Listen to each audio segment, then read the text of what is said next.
every Spygate, everything that goes on, we get exonerated, and then we host the Lombardi Trophy. It could happen again. This could be the motivation we need, Tucker. Would it be smart to hire Colin Kaepernick to kind of change the narrative here? I saw somebody say that. You know what? It would change the narrative, but I don't know that it would help or hurt. I don't know. That's a whole different discussion for a different day. We still have the best quarterback. We're still going for the most wins of all time. I can't say what our slogan is on these networks, but I'll say we're coming for 7. COMING for 7. That's what we're going to be next year. But it may be a play on words the way we do it. How's that? It might be. It might be, given that it's Barstool Sports. I will say this, as we often note on this show, it's the people who think for themselves, and there aren't many who see things clearly, and you are in that tiny percentage of Americans who thinks for himself. Dave Portnoy, great to see you. I mean it. Thanks. Always a pleasure. Always a pleasure. Well, that is it. Unbelievably so. We have concluded tonight's Inside the Issues special. Hope we brought you a little bit deeper than a typical cable news show would do. We tried anyway. We'll be back Monday, 8 p.m., the show that is the sworn enemy and sincere enemy of lying, pomposity, smugness, and groupthink. More than anything, have a great weekend. There's a lot going on, and we hope you can get away from it with the people you love. Good night from Washington. Sean Hannity is next. See you Monday.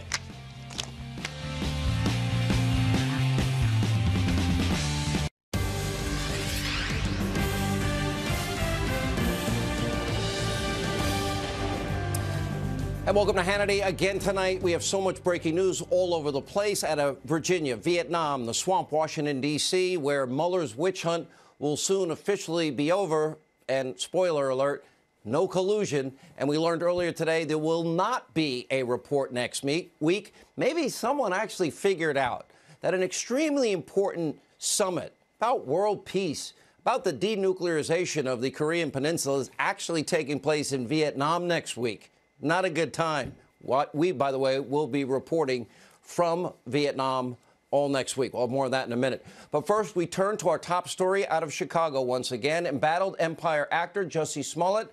He is still proclaiming his innocence after being formally accused of orchestrating what is an elaborate hate crime hoax and charged with a felony. And Smollett posted bond. He went directly to the set of Empire.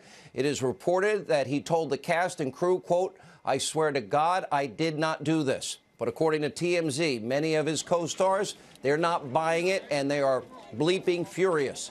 And today, producers announced that Smollett's role on Empire has been cut from the final 2 episodes.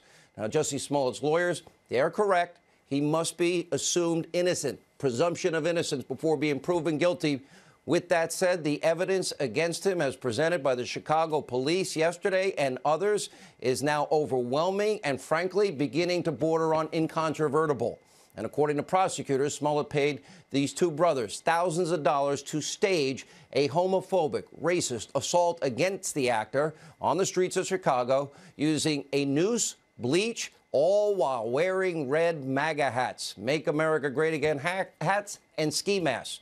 Both of those individuals have been testifying both before the grand jury and to the police against Smollett. And as you can see right there, that video, evidence shows that pair buying the items used allegedly in the assault. Surveillance also shows the brothers' arrival at the scene of the incident.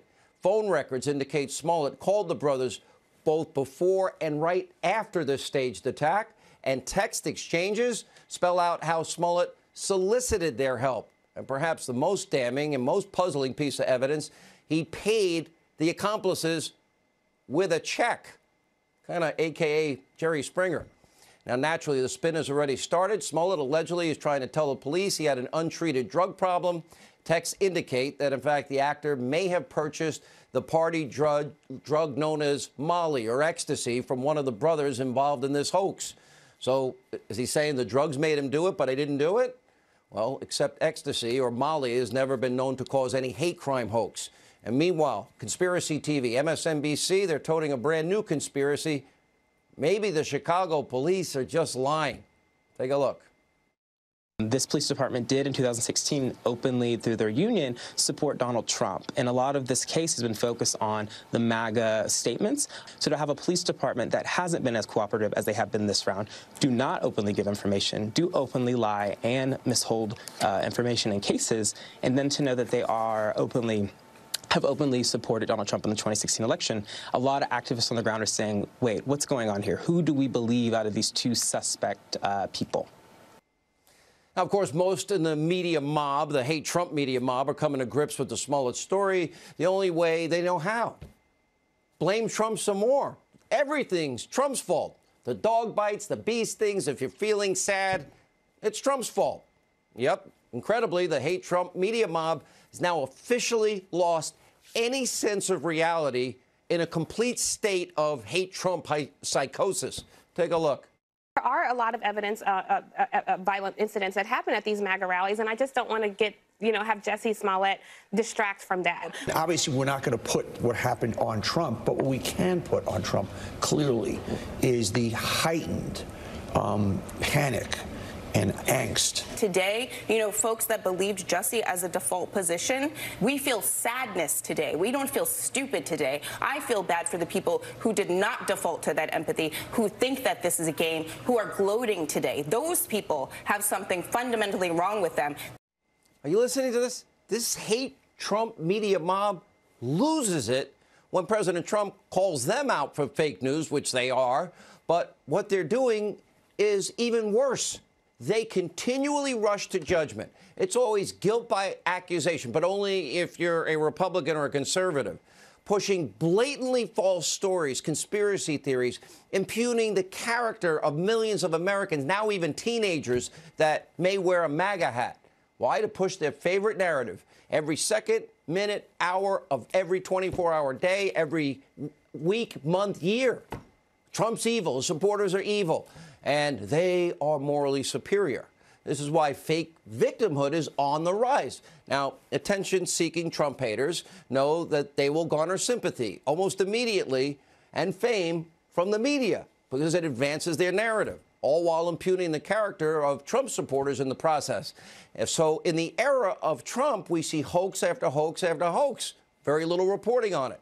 Remember racist graffiti on a building at Eastern Michigan University, staged by a former student.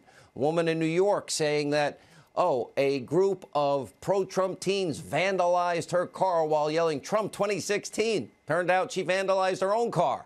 Homophobic slurs spray painted on the side of an Indiana church by the church organ player. Look at the side of your screen. Fake hate crimes are far too common in this country. And time again, this media mob and Democrats, if it fits their agenda, they buy these stories hook, line, sinker, constantly rushing to judgment. And by the way, they hold up each eventual hoax as a shining example of why Trump supporters are horrible people.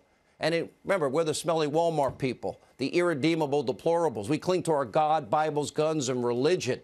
And in doing so, they ruin the reputation and, in some cases, the lives of very good, honorable, decent people.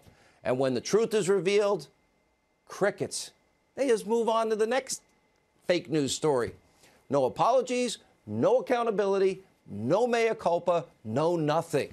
This is what happened in the case of Richard Jewell. Remember, I thought it was so bad in 1996. The media mob there accused him of being the Olympic bomber. Why? Because he lived with his mother. I was on the air at the time. Richard was listening. I said, that's the most idiotic theory I've ever heard. Turns out he was a hero. But watch this. You've got Jay Leno referring to Richard as Unidoofus. The New York Post referring to him as a Rambo. The Atlanta Journal and Constitution calling him everything from a villain to a person seeking the limelight, an overzealous fool. Everybody in the world thinks that he bombed the park because the way he's been portrayed in the media. If they could fool me, someone who's supposed to be educated and experienced in being fair and objective and reaching solid conclusions, if they could fool me, then boy, they fooled a lot of people. And as bad as it was then, it is so much worse with the media mob today. That attorney you saw is Lin Wood. He found some justice, thankfully, for his client through the civil court system. But Jewel has since passed away at a really young age. I believe, and so does Lynn Wood, that the stress of all of that helped contribute to his heart condition. And what the media put him through was pure hell. Lynn Wood now representing Covington High School student Nicholas Sandmann, who was the latest victim, a 16-year-old kid now, of the mob's politically motivated anti-Trump rush to judgment. This mob, their attacks on Nicholas Sandmann were so insane, many even on fake news CNN, Conspiracy TV, MSNBC, and elsewhere actually started to talk about the racist scourge of red Make America hats. Okay, a hat that says "Make this country great again" is a trigger? What's next? Not guilty of a crime? Maybe somebody suffering from hate Trump derangement syndrome? Watch this. It has become an invitation for confrontation. Some have even referred to the hat as a modern-day version of the Confederate battle flag. The hat in some ways represents, for many of us, a kind of racial animus. The MAGA hat carries a certain connotation that provokes a conditioned reaction from many people, especially for marginalized people. Just think about the symbol of that red hat. When I see the Make America Great Again hat now, Chris, I am triggered. A red Make America Great Again hat caused me to do these things. And all these hate Trump media blaming a fake hate crime on a hat. Actually, hate crimes are going totally unreported. Where was the media hysteria over attacks where Trump supporters were punched, kicked, assaulted, harassed, stalked, all because of their political beliefs? Don Lemon, have you ever covered that? Robin Roberts? Anyone else in the hate Trump media? You talk about the rise in far left hatred or obsess about the physical attacks on people merely wearing a red MAGA hat? Why? How many of these people support Black Lives Matter? What do we want dead cops? What do we want them now? Pigs in a blanket, fry them like bacon. It doesn't fit their narrative. Those people don't seem to matter if you're a conservative and wear a Make America Great Again hat. And it's why we've seen little to no coverage of this vicious assault from earlier this week. Trump supporter, activist, brutally punched. He's trying to videotape the whole thing over his political beliefs. We don't know everything what happened, but 3 witnesses confirm his story. Take a look.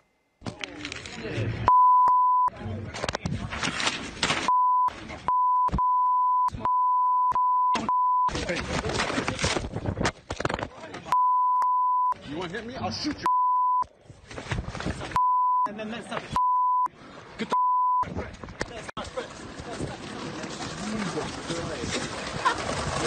You're on this fight, dude. I'm with you. Yeah. On this fight, I'm with you. You put your hands on me again. Racist little. Oh. Now, Hayden Williams is the kid that just got cold-cocked in that particular video. We're letting the facts play out. So far, 3 eyewitnesses support his story, that he was assaulted. He said it was over a pro-Trump sign. Mainstream media, silence. No rushing to judgment here. In fact, pretty much no coverage at all. But what else should we expect from a mainstream media that is actively working on behalf of the Democratic Party, first, to stop Donald Trump from ever becoming president, but now they want to impugn the character of millions of Americans that support the president, that like the success in our economy, that like the 5.3 million new jobs. We'll have a lot more on this coming up. But first, a quick update on our Hannity watch of Mueller's witch hunt. The probe is reportedly now in its final stages. There were earlier reports this week that it would wrap up and the report would be delivered to the DOJ next week. But according to a great new article from Kimberly Strassel, look at this. Democrats are anticipating a huge letdown with no collusion literally written on the wall at this point. Conspiracy theorist, House Intel Committee chair, biggest liar in Congress, and I can prove it, Adam Schiff, he's plotting his backup plan. I'm sure the media will follow suit, and it's something that we have warned about for months. That means nonstop, never-ending, endless, frivolous, expensive, pointless investigations on the same topic and President Trump and his family and anybody associated with him. They know they'll find nothing, but it gives Democrats a venue to continue what has been 2 years of never-ending smear and slander and innuendo and conspiracy theories and character assassination of Donald Trump and anybody that likes him. Gives Schiff an excuse to do his favorite activity, lie to you, we the people. All right, joining us now, we have a lot to get to tonight. The author of the book, The Case Against the Democratic House Impeaching Trump, Harvard Professor Alan Dershowitz, and also Fox News correspondent at large, Geraldo Rivera. You know, Geraldo, you were so passionate last night and you reminded me of the police superintendent. I said last night, I thought that was the best news conference I watched in my career. He was so good in describing the impact when people lie. First of all, I'm honored to be on with two of my best friends, you and Professor Dershowitz. It's an honor. I thought that the police superintendent in Chicago, Eddie Johnson, saved the reputation of the city, the sane voice to the partisans on both sides in this troubling issue. I think we cannot lose sight of what this is. This is a cynical, selfish, exploitive young man who shamed the history of true victims of race crimes in this country by his cavalier staging of this event. It reminds me a lot of O.J. Simpson, not as serious because no one died, but the mountain of evidence against him and the bizarre nature of the partisans who are continuing to support him in the face of this mountain of evidence is similar. There's no logic to it. It's infuriating. Smollett is going to get his just desserts. I think that people will abandon him eventually, but it is pretty clear from the evidence as we know it that this man sought to exploit the racial tensions in this country for his own financial gain. It's disgusting. It's low down and dirty. I don't think his career... What I would do were I him is just go to a tropical island, chill out for a couple of years, then come back and crawl on your belly and apologize to the American people. He's now got to be tried, and there might be a federal aspect to this coming not long after. Professor, I'm very consistent. The evidence now mounting and mounting and mounting, and the videos and everything associated with it. What are your thoughts? Well, the hard left is perfectly willing to demand the presumption of innocence, as they should, for Smollett. But they weren't prepared to give a presumption of innocence to the non-existent MAGA hat-wearing assailants. They immediately assumed the story was true, immediately convicted these people in the court of public opinion. And so what we see is the presumption of innocence, like so many other aspects of our life, is selectively employed by the left against the right, sometimes by the right against the left. We have to have a presumption of innocence on both sides, and you in your monologue set that out correctly. You said we have to assume Smollett to be innocent, but look at the evidence. It is certainly mounting. Now, I believe strongly, because I've been a victim myself of this, when somebody deliberately frames somebody and deliberately makes up a false report of anything, that person must go to jail.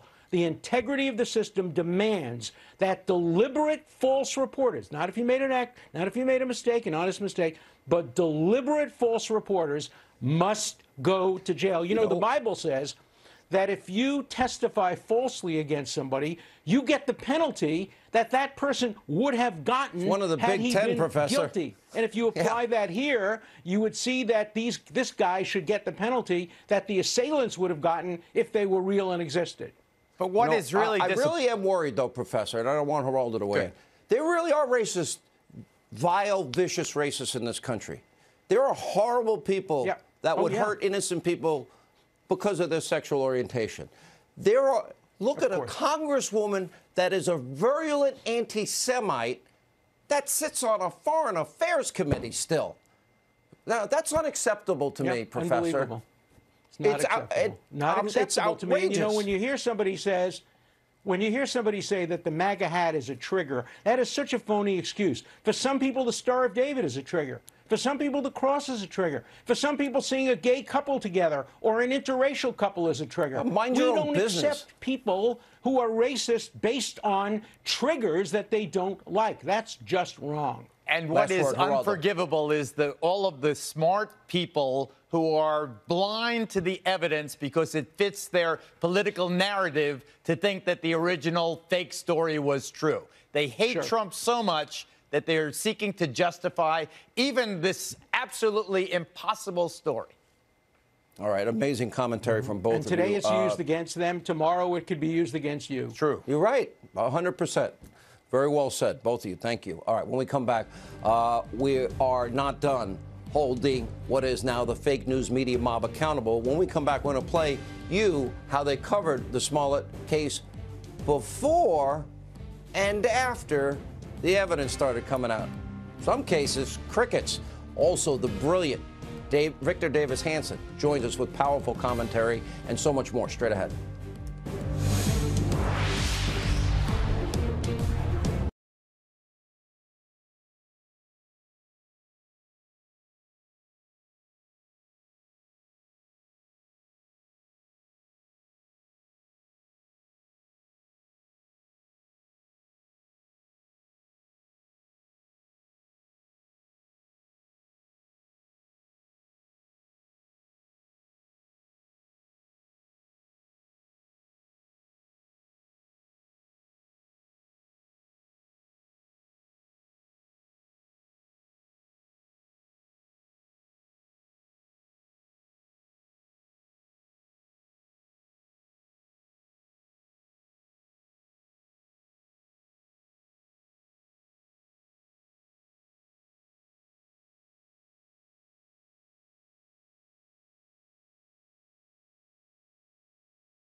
Live from America's News headquarters, I'm Trace Gallagher. President Trump nominates Kelly Knight Craft to be the next U.S. ambassador to the United Nations. The president made the announcement on Twitter earlier today.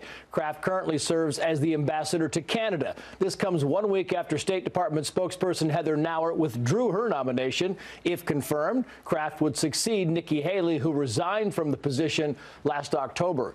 R&B star R. Kelly is hit with multiple counts of criminal sex abuse involving 4 victims. Prosecutors in Chicago say 3 of those victims were minors, with the alleged acts taking place from 1998 to 2010. R. Kelly, whose real name is Robert Kelly, has been the center of sexual misconduct claims for decades. The singer has consistently denied any wrongdoing. If news breaks out, we'll break in. I'm Trace Gallagher. Now back to Hannity.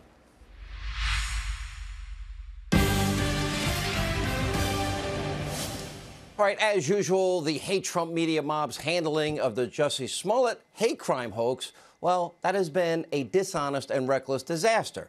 Fox News has a new report out today showing that MSNBC, the conspiracy TV cable, quote, news network, decided not to cover the Smollett story as soon as they realized it was a hoax. But before the Smollett event was exposed as the hoax, well, the mainstream media and NBC, they were giddy to report it as facts. No checking at all. And, of course, all in a rush to blame President Trump and his supporters. Take a look. Certainly, there are many indications of a hate crime here. They are looking for 2 suspects who were apparently wearing Make America Great Again hats. It's coming from the President of the United States. He's dog whistling every day. He's separating and dividing. Connect the dots. This is what happens. If you are in a position of power and you hate people and you want to cause suffering to them.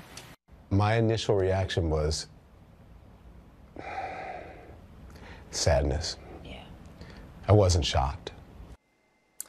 Now, however, since authorities have declared the incident a hoax and have now been putting out evidence minute by minute almost, well, the media is singing a very different tune.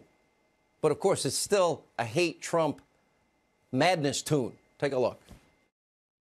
This is a Jackie Robinson against homophobia in the black community, an icon, a beloved icon. And now you have the fall of an icon. There is an atmosphere, as I said last week, and it remains true today, an atmosphere of menace and fear. MAGA supporters have painted themselves as that. I mean, when you look at footage, when you hear things they say, this is the honest to goodness truth, and we have to be bold enough to call that out. But in the court of public opinion, it matters. It matters, and he lost that because of how, and not his fault, maybe people were, I don't know what they were saying to him, how maybe because of his representatives, who knows. All right, joining us now with reaction host of Relatable podcast, Allie Beth Stuckey, and nationally syndicated radio talk show host with the Salem Radio Network, my friend Larry Elder. Larry, let's, look at these other headlines. Smollett apologizes to Empire cast and crew, maintains he's innocent. Smollett's Empire roll cut out.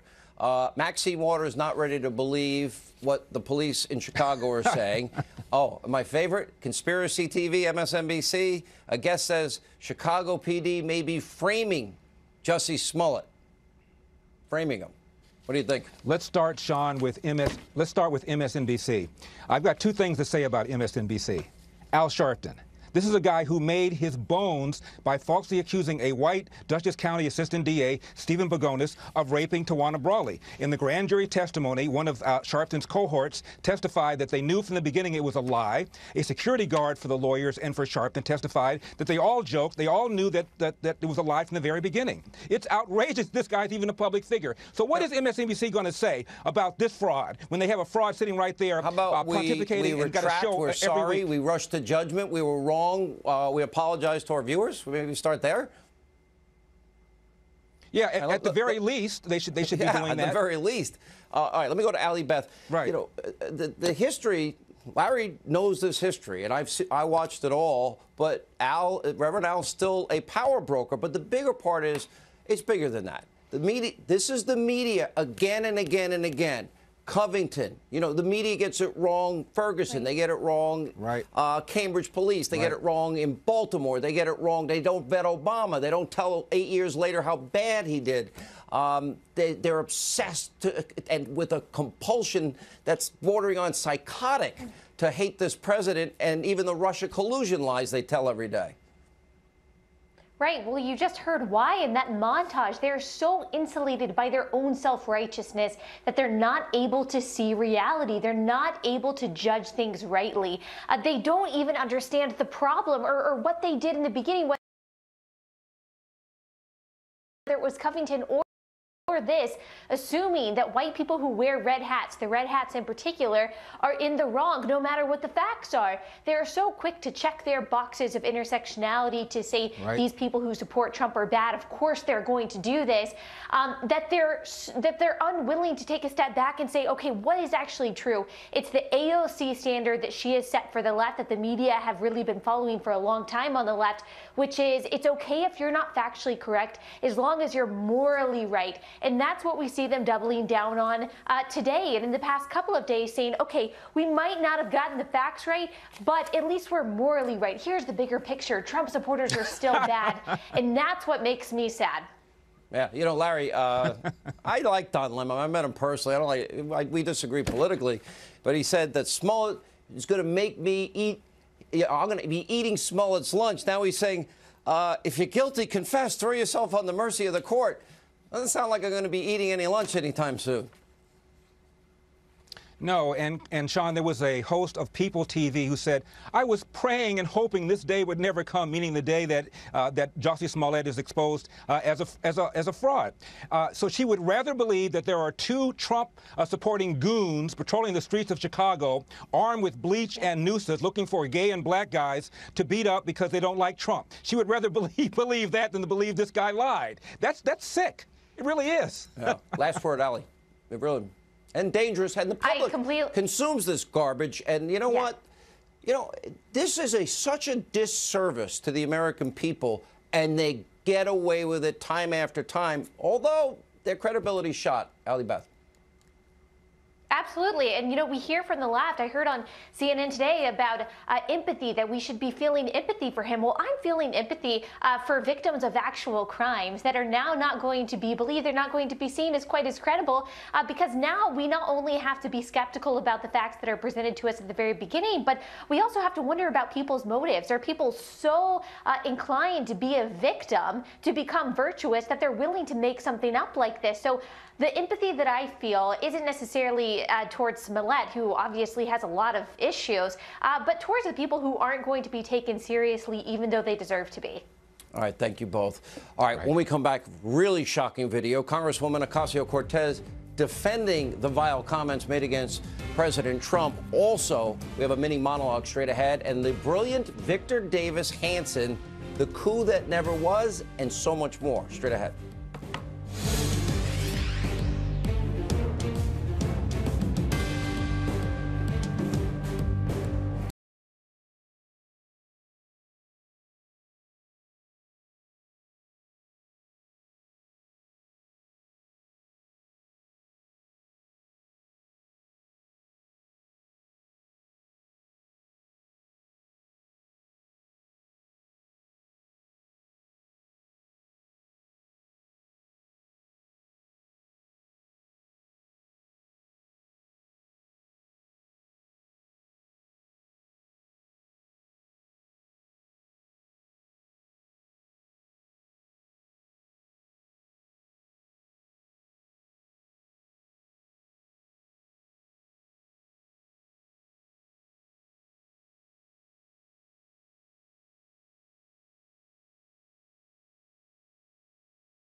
on Channel 114. Plus, every story, every 15 minutes. Fox News headlines 24/7, Channel 115.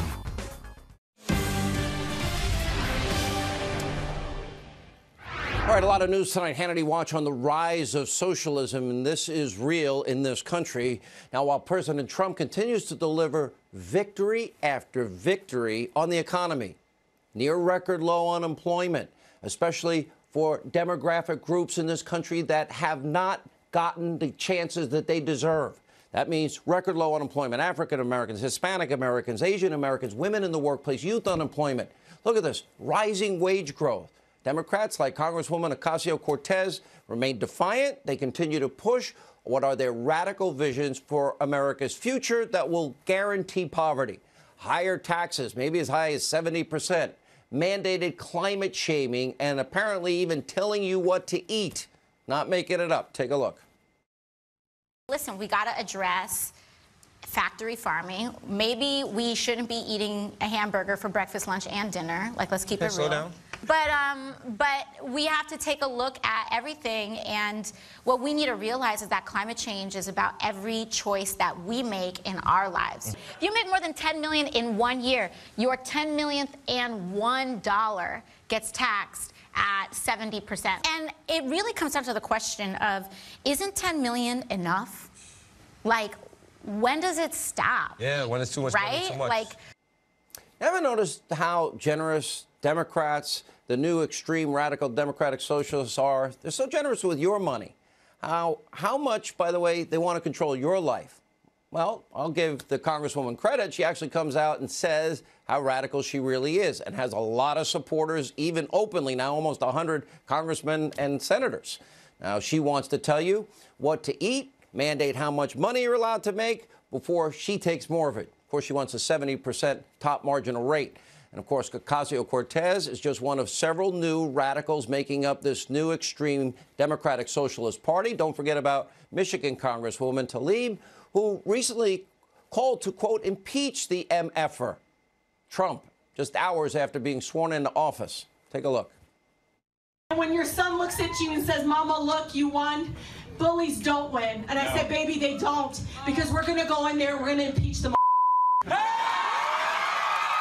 They recently got together with Congresswoman Omar and downplayed the whole thing and are actually embracing their unhinged extremism. Go team. Rashida got into a little bit of trouble for saying a boo-boo word. Oh, basically a word we say every 5 minutes on our show. I sent her a text and I was like, don't worry about it. Like this, I mean, who cares? No, it's honestly, that's saying that guy. Yeah. Like the double standard in that is that guy never gets in trouble for all of the boo-boo words he That's uses. right. Is there a lot of double standards around here? I have a beef with almost everyone here because there's a lack of courage. Right. And it seems like we're all radical because we deeply care about the people that we represent. There's a lot here they don't get. Sure, the vulgarity is what it is and pretty outrageous, but it was the reckless way they talk about impeachment, which is obviously serious, a specific process of which there is no basis for. And remember, as crazy as the over-the-top as this behavior is with these new lawmakers, they have real influence. They are part of this hard left turn among 2020 Democrats, totally out of balance and out of touch with everyday Americans. For example, Elizabeth Warren is now saying that her, quote, wealth tax. Now, that means a new tax after you already paid your taxes. If you manage to save money, well, it's just a big down payment on the Green New Deal and free child care. Don't forget about Champagne socialist Bernie Sanders, who has now agreed to sign a pledge affirming he will run as a Democrat. Why shouldn't he? He's the one that first pushed these radical extreme ideas, free health care, free college, huge entitlements, that now the party's just embracing his socialist utopia. By the way, he might be a moderate compared to some of the other candidates. Look at this video from 1985, where he offers praise for the Castro regime. And let me remind you, Castro was a murdering thug dictator who stole people's land and literally created more poverty than you've ever seen. Take a look. I recall way back in, when was it, 1961, they invaded Cuba. And everybody was totally convinced that Castro was the worst guy in the world. All the Cuban people were going to rise up in rebellion against Fidel Castro. They had forgot that he educated their kids, gave them health care, totally transformed the society. You know, not to say that Fidel Castro or Cuba are perfect. They are certainly not. But just because Ronald Reagan dislikes these people does not mean to say that the people in their own nations feel the same way. Looks like a former 60s hippie turned professor. Sounds like the senator could use a Hannity history lesson about human rights abuses, censorship, and economic disaster of Cuba and murdering rage of innocent people. And it's not just Cuba. We're watching this now unfold in real time, this far-left agenda playing out in Venezuela, where free leads to famine and socialism leads to suffering. They have food shortages and violent, constant chaos. Look at this footage. Venezuela's Maduro is actually stopping aid from reaching his own country. Let me ask a question. Well, how many people are fleeing capitalism? Not a lot. How many people are fleeing from America to Venezuela? Free market capitalism works, the greatest wealth creator in the history of man. And we see socialism failing time and time again throughout history. All right, joining us now for reaction, author of The Case for Trump. He's with the Hoover Institute, Victor Davis Hanson, one of my favorite writers. You wrote such a great column about the failed coup. But I want to ask you about this. I'm going to give you a litany, and then I'm going to let you go. We're going to redo every home in America, eliminate cars, the combustion engine, planes, and 70% tax, then a wealth tax if you save a few cents after it, and guaranteed job with a guaranteed wage, family medical leave, guaranteed vacations, guaranteed retirement, guaranteed college, guaranteed healthy government food, guaranteed housing, guaranteed health care, but not private. You can't have that. And even if you're unwilling to work. Okay. You are one of the greatest thinking conservative minds in the country. What does this lead to? Well, you know, in history, it's kind of frightening because we get these left-wing revolutionary cycles in antiquity, 18th century France, 19th century Europe, where people become entirely, you use the word unhinged from reality. And so each revolutionary position within 24 hours or a week becomes passé. So Bernie Sanders, remember, Sean, he was edgy when he used the word socialist. Now socialist is not radical enough. That green agenda of Al Gore seems passé compared to the new Green Deal. We were, not too long ago, we were talking about how much of a wall we should build, and there was an opposition between Democrats and Republicans, and then it was whether you needed a wall. Now Beto wants to tear down the wall. And you mentioned the tax. We went from Obama 39, and then we went to 70, and then 90, and then a wealth tax. And so no radical position can be radical enough within the next iteration, and that's what this Democratic stampede over the cliff is in now. And the question is why, you know, Sean, what prompted it? So New York, New Jersey, California, Illinois, all these heavily regulated, high-tax states, they're losing massive amounts of their population. Less than a decade, they lost 1 million people in California. And I view that as a preview of coming attractions, because if they do what they're saying they want to do to the country, like Andrew Cuomo is a $2.3 billion shortfall because he taxed the rich, taxed the rich, taxed the rich, and the rich are leaving. Will they leave the country? Yeah, well, what I said, I used that metaphor before, Pied Piper stampeding people over the cliff, because the logical trajectory is oblivion or nihilism. Because finally you get so radical that you're so detached from reality that you can't have reality. And I kind of blame Barack Obama because he put a happy face on, you didn't build that, now is not the time to profit. At some point you made enough money, the 1%. And then after him it became easier and easier.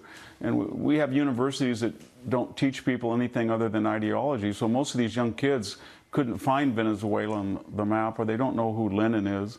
Finally, Sean, you know, we have 60 million immigrants in this country, and we're not assimilating and integrating them in the melting pot traditions. And they're not Cubans fleeing tyranny in the 60s, and they're not Hungarians fleeing from the 1950s that knew communism. Most of them are coming from impoverished places where their critique was there wasn't enough entitlement, and they come here hoping that there'll be a centralized redistributionist government, and they become fodder for left-wing ideologies. You can read Victor Davis Hanson, NRO.com. All right, when we come back, huge major story. Why is the news media, why are they sweeping under the rug about the lieutenant governor of Virginia and the charge of rape? What if the lieutenant governor's name was Kavanaugh? And our villain of the day, straight ahead.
Although the media seems to have forgotten, Ralph Northam is still governor of Virginia, despite being caught in a racially charged scandal with his medical school yearbook and admitted being in blackface.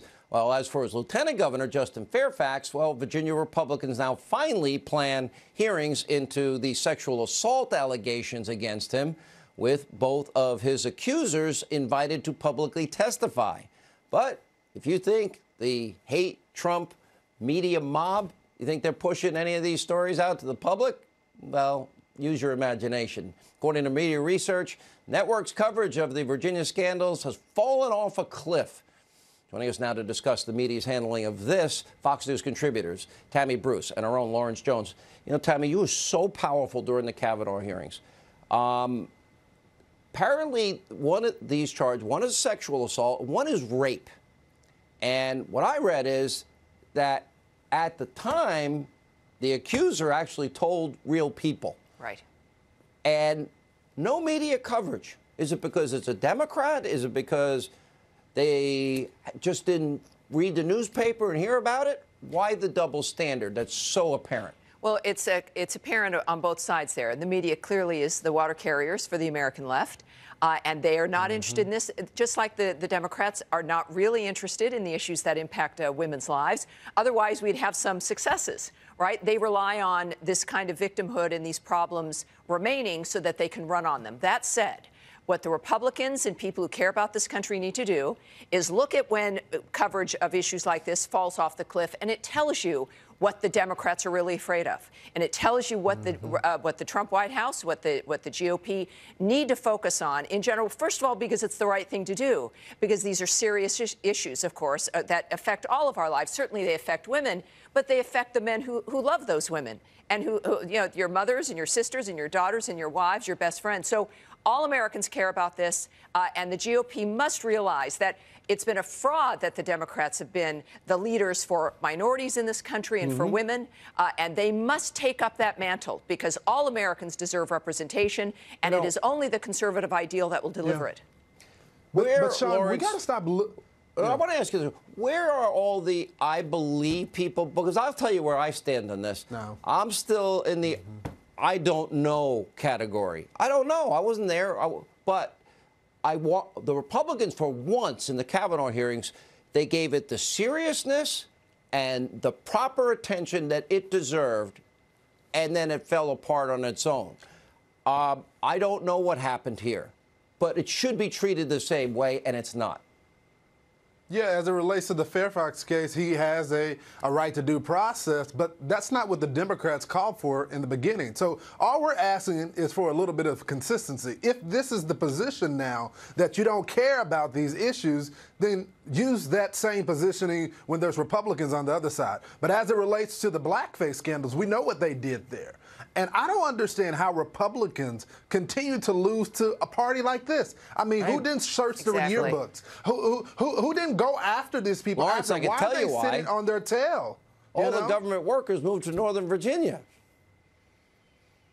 Yeah, but Sean, what about the Republican strategists that were running these campaigns after they painted the Republican candidate as a racist? Meanwhile, we have 2 yearbooks, okay, that have people in blackface, and we lost to these people? Come on, give me a break. I totally agree with you. We'll give Tammy the last word. Well, look, there's lots of lessons to learn here. We've seen that, of course. There was still the anti-Trump GOP operating to some degree, but it's an investment in the swamp, in the bureaucratic monster. That is what